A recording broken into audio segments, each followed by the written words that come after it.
Please remain seated with your seatbelt fastened until the seatbelt sign is turned off, and keep the aisles clear of all carry-on items. Take a moment to check your seat back pocket for any personal items, like tablets and cell phones.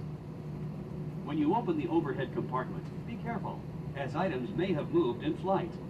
And thank you for choosing American Airlines.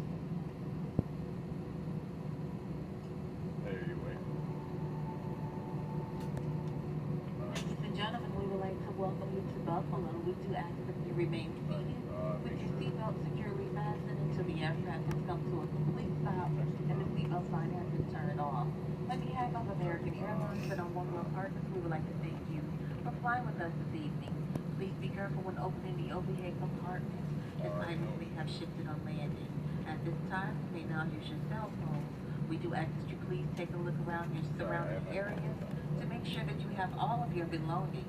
Once you step out of the aircraft, you are not allowed to step back on. Thank you and have a great evening.